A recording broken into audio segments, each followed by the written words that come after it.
자, 세 번째 설 한번 가보도록 할게요. 시청자 질문이고 카푸어님께서 질문이 주셨습니다. 저에게 질문을 주신 카푸어님께 감사하다는 말씀 전해드리겠습니다. 질문 주셔서 정말 감사합니다. 제목이 한국사를 필수 과목으로 공부해야 하는 이유라고 하셨습니다. 사실 제가 예전에 이제 뭐 중학교, 고등학교 때 아니면 대학 시험 준비할 때는 한국사가 솔직히 별로 안 중요했습니다. 예, 좀 나쁘게 말하면 없어도 되는 과목이었어요. 예. 예전에 공부한 사람은 사실 한국사가 그렇게까지 중요하지 않았죠. 왜냐하면 뭐 수능 과목에서 정식 과목은 채택도 안 됐고,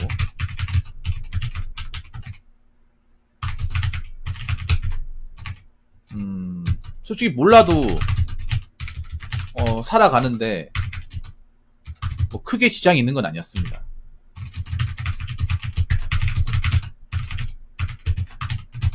하지만 지금은 얘기가 틀립니다. 지금은 정말 얘기가 틀려요. 지금은 안 배우면 안 됩니다. 안 배우면 무조건 손해보는 과목이고, 잘해야 되는 과목이에요. 사실 저희 때는요, 저희 옛날에는 한국사 그냥 버리는 과목이었어. 아마 여기 계신 분들 중에 한 2000년대 중후반에 수능 보신 분들은 아마 공감하실 거예요. 그때는 한국사 그냥 솔직히 왜 배우는지 모르신 분들 많을 거면 국영수만 중요했던 시대잖아요. 맞죠? 수능에 이제 국어, 영어, 수학, 뭐 사회, 과학 딱 여기까지 아닙니까? 한국사는 끼지 못했잖아요. 예.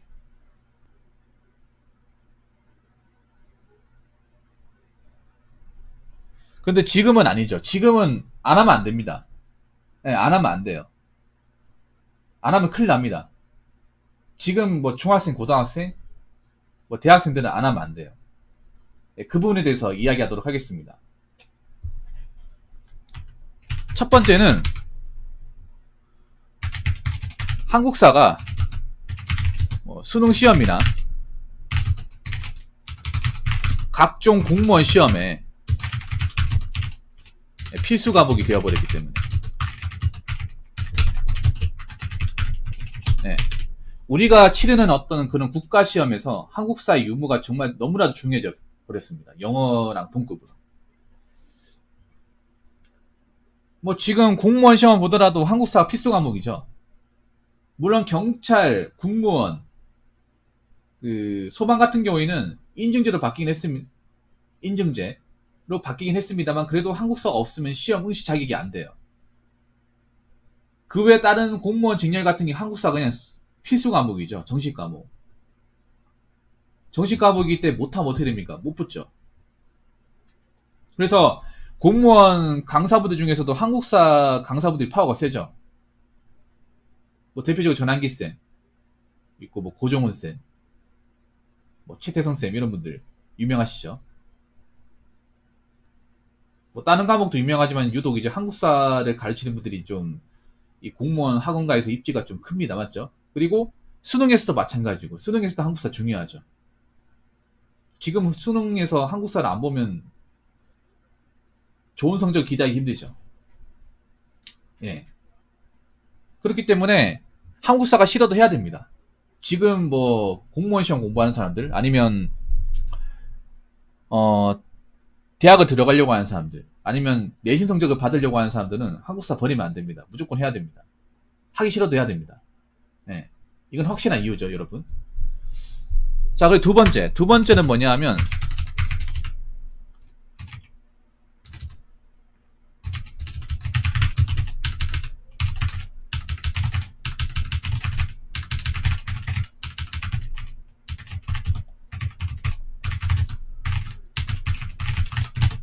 두 번째는 이겁니다.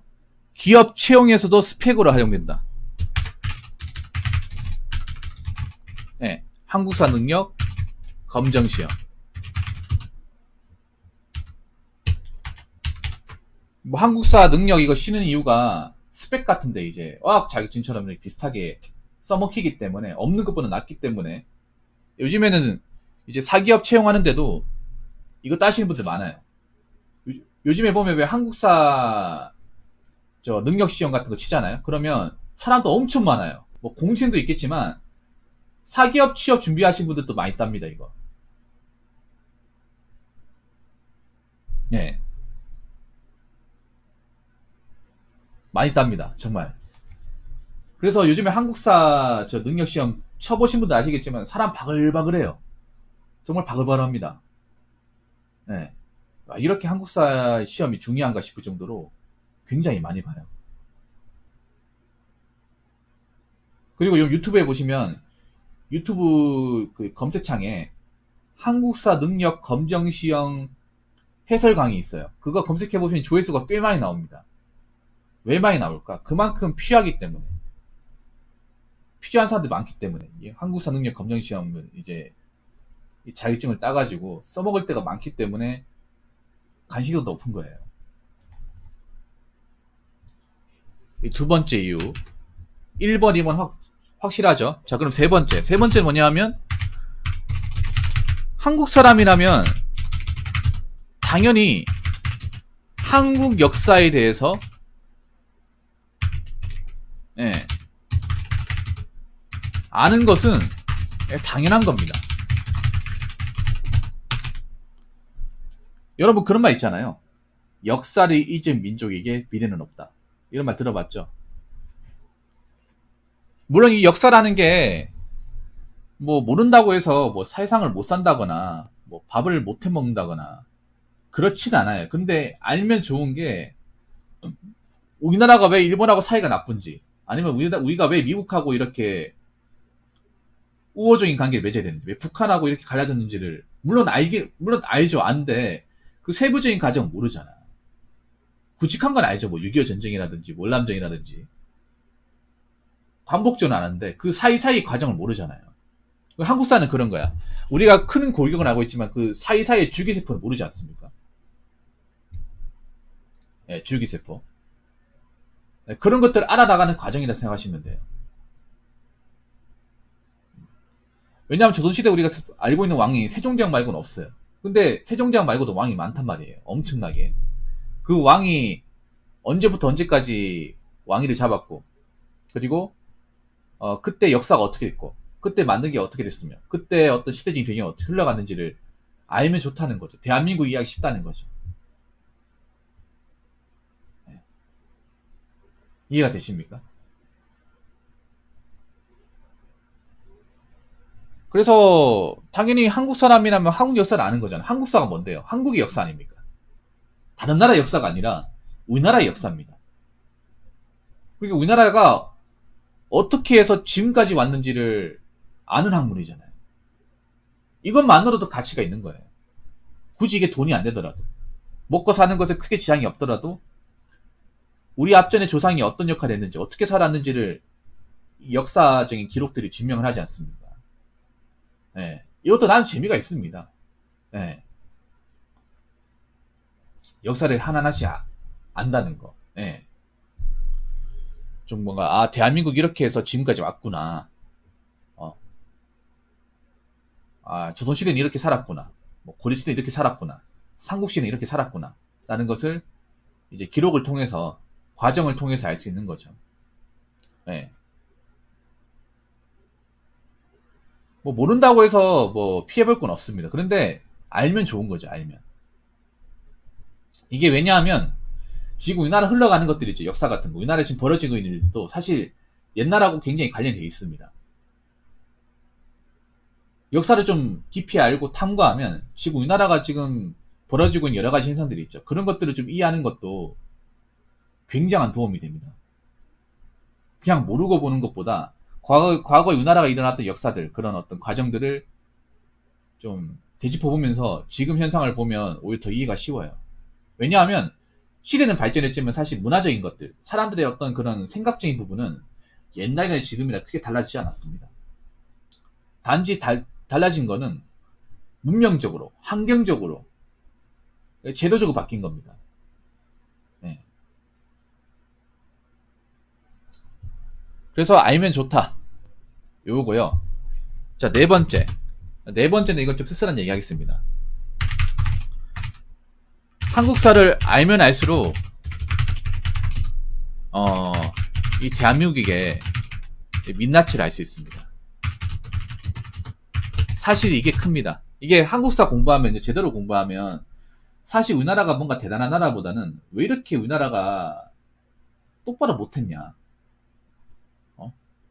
왜 이렇게, 그러니까, 우리나라에 보면, 우리 위인전 같은 거 보면, 위인전이 그런 거잖아요. 우리나라에서 뭔가 어떤 그런 훌륭한 활동을 하신 분들, 뭔가 우리나라의 어떤 역사에 뭐 환혁을 그은 분들, 그런 분들만 이제 위주도 편성해가지고 보여주는 거잖아. 근데 한국사를 공부해보면 그런 사람들보다 그렇지 않은 사람들 더 많이 알게 돼요. 우리나라를 말아먹은 사람들, 우리나라를 위태롭게 만든 사람들, 우리나라의 어떤 역사를 위대하게 만든 사람보다 위대하지 못하게 만든 사람들, 우리나라의 위기를 초래한 사람들, 그런 사람들 역사를 더 훨씬 더 많이 알게 됩니다. 많이 할 수밖에 없어요. 시험에 등장하는 것도 우리나라를 어떻게 키운 사람들, 우리나라를 지금까지 이끈 사람들보다 우리나라를 굉장히 희청거리게 만든 사람들, 그런 사람들 더 많이 알게 됩니다. 왜냐, 그런 사람이 더 많아요. 한국사를 깊이 공부하면 공부할수록. 그래서 우리나라가 정말 대단한 나라라고 생각할 수도 있겠지만, 더 깊이 공부하게 되면, 야, 우리나라가 왜 이렇게밖에 안 됐냐?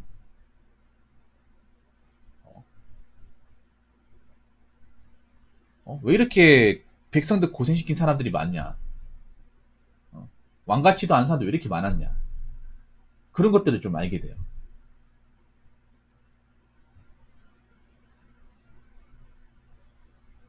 그동안 위인전만 읽었기 때문에 유명하신 분들, 잘난 것만 읽었기 때문에 뭔가 알지 못했던 것을 한국사를 통해서 알 수 있는 거죠. 네. 여러분들 왜 역사 같은 공부해보면 사실 제대로 공부해보면 있잖아요. 한국사 같은 거 기본 강의나 이제 심화 강의 다 훑어보면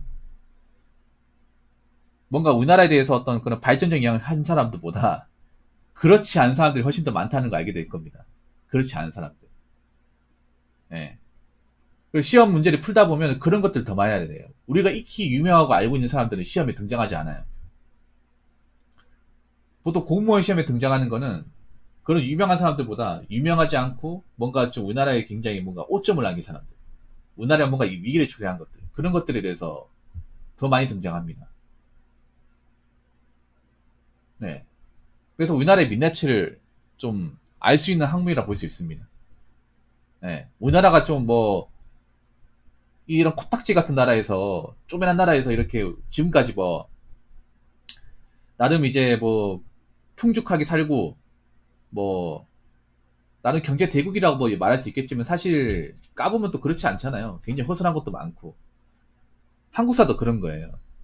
뭔가 우리가 뭐 예전에 뭐 위인전과 어떤 그런 책, 이제 유명한 책들을 통해서 뭔가 유명한 사람들, 뭐 세종대왕이나 뭐 장현실, 어, 안중근 이런 것만 알다가 그 반대의 사람들을 아는다는 게 뭔가 좀 다르게 느껴질 수 있습니다. 예. 그래서 우리나라에 무조건 우리나라를 위해서 뭔가 힘쓴 사람만 아는 게 아니라는 거죠. 예를 들어서 우리가 한국사 공부하면 김구 아시죠? 김구 선생님. 김구라는 사람보다 김구를 저격한 안도희라는 사람을 더 알게 돼요. 예. 우리나라의 왕보다 이 왕위를 빼앗은 사람을 더 알게 됩니다. 이게. 예. 그래서 한국사라는 걸 좀 알 필요가 있어요. 우리나라가 그렇게까지 막 엄청나게 뭔가 훌륭한 사람만 있는 게 아니구나. 우리나라에 뭔가 위기를 초래한 사람들도 많구나. 우리나라를 뭔가 빼앗기게 만든 사람도 많구나. 예를 들어서 뭐 일사주야, 뭐 강화도죠 이런 거 보면 쉽게 말해 우리나라를 팔아먹은 거잖아요. 일본에. 그럼 왜 팔아먹었는지, 왜 우리가 일본의 그 식민지가 되었는지를 알 수 있는 거잖아요. 그때 똑바로만 했으면 애초에 일본이 넘어오지도 못했겠죠. 왜 넘어오게 되었을까? 이런 것들을 좀 더 이제 관심 있게 볼 수 있는 거죠. 왜 그렇게밖에 못했을까? 그래서 한국사는 요즘에는 없어서는 안 되는 과목이다. 예, 그렇게 좀 말씀을 드리고 싶습니다. 간단하게 정리를 하자면 일단 한국사가 이제 수능 시험에도 정식 과목이고 공무원 시험에도 필수 과목이기 때문에 요즘에 공무원 시험 치는 사람들도 많고요. 그렇기 때문에 공무원 시험 치는 사람이면 한국사가 얼마나 중요한지 아실 겁니다. 그리고 요즘에 기업 채용 같은 부분에서도 한국사 능력 겸전 시험 요구하는 회사도 좀 많이 있고 스펙으로 많이 따기 때문에, 그리고 우리가 또 한국 사람이지 않습니까? 한국 사람이기 때문에 당연히 한국 역사에 대해서 아는 것은 너무나 당연한 거고, 그리고 한국 사람이면 좋은 것보다 또 나쁜 것들을 훨씬 더 많이 할 수 있습니다. 네. 자, 아무튼 이런 질문을 주신 카푸어님 정말 감사합니다. 자, 이상으로 세 번째 썰 마치도록 하겠습니다.